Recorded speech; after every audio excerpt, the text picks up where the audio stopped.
Hi, beautiful. Today we're reading in the text, chapter 28, The Undoing of Fear. In section 2, Reversing Effect and Cause, in paragraph 4, it says, nothing at all has happened, but that you have put yourself to sleep. Wow. I'm going to read that again. Nothing at all has happened. Nothing but that you have put yourself to sleep and dreamed a dream in which you were an alien to yourself and but a part of someone else's dream. Right? Because when we're hostage to ego, we think this Maya illusion is real, and we think everything outside of us is controlling us. We don't realize our sovereignty. The miracle does not awaken you, but merely shows you who the dreamer is. It's you. I added that. It doesn't say it's you in there, but it does say it in other places. It teaches you there is a choice of dreams while you are still asleep.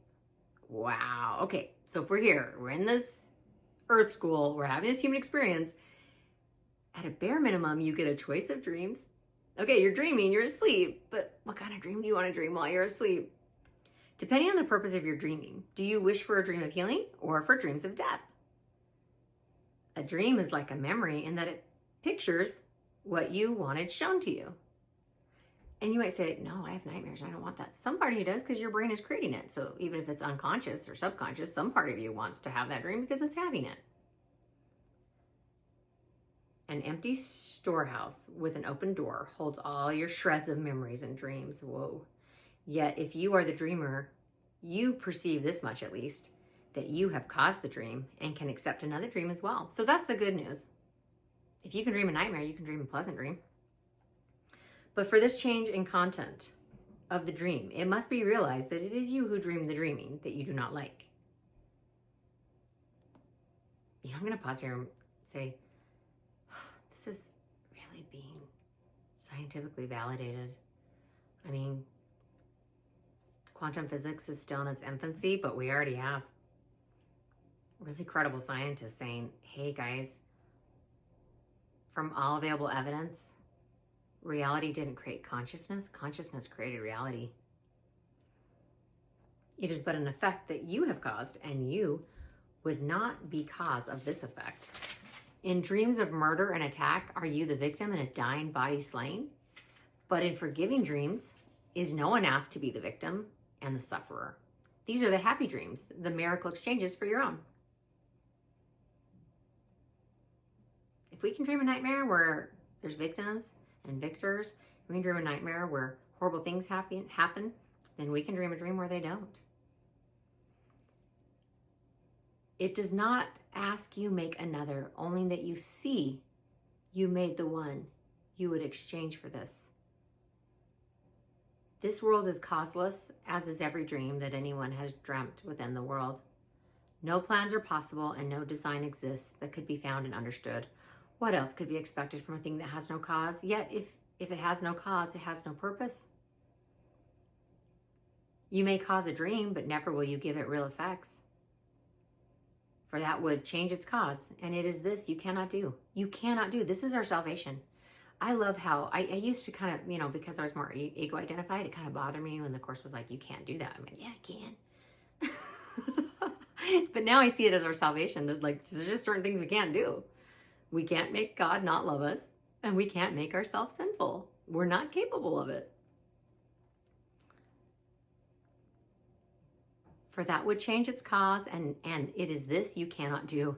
The dreamer of a dream is not awake, but does not know he sleeps. He sees illusions of himself as sick or well, depressed or happy, but without a stable cause with guaranteed effects. The miracle establishes you dream a dream, so at least now we know we're dreaming. That's the miracle, like, oh, okay. At least now I know I'm dreaming. And that its content is not true. This is a crucial step in dealing with illusions. No one is afraid of them when he perceives he made them up. The fear was held in place because he did not see that he was author of the dream and not a figure in the dream. I'm going to pause here and say, you, my love, are the author of the dream you're in. You're not a figurine.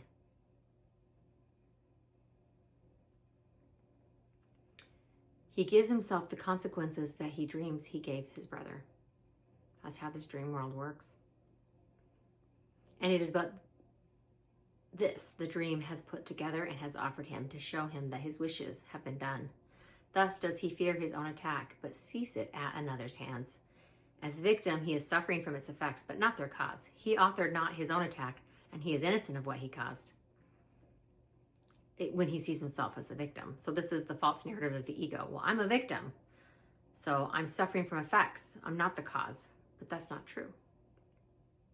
He authored not his own attack, and he's innocent of what he caused. The miracle does nothing but to show him that he has done nothing.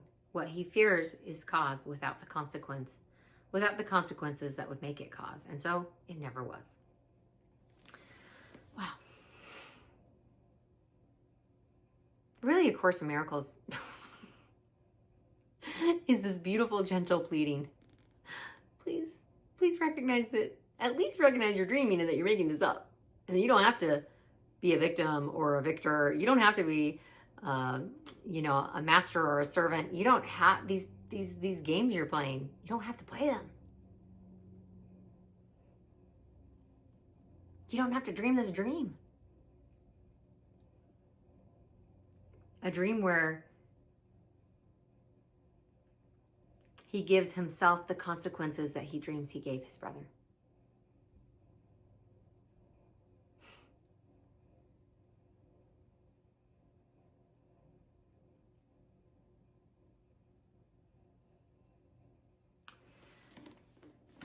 So what does it mean when it says that there really isn't any effect because there's no cause? A dream is a really beautiful analogy for that, because if someone came to you and said, I dreamt that I did this horrible thing. I burned down an orphanage in my dream. Would you think that person was bad? Or would you go, oh, wow, that's a weird dream? According to A Course in Miracles, you can dream a nightmare, or you can dream a pleasant dream, and it doesn't change your innate, inherent worth and innocence. And if I have a kid come and tell me about a horrible, weird dream they had, it doesn't make me think the child is unworthy and bad. I don't love it anymore. I might be concerned. If it's a really twisted dream, I might be a little concerned with the child's sanity.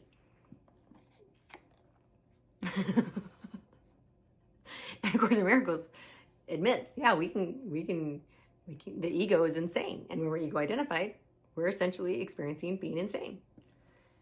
Fortunately, it's optional.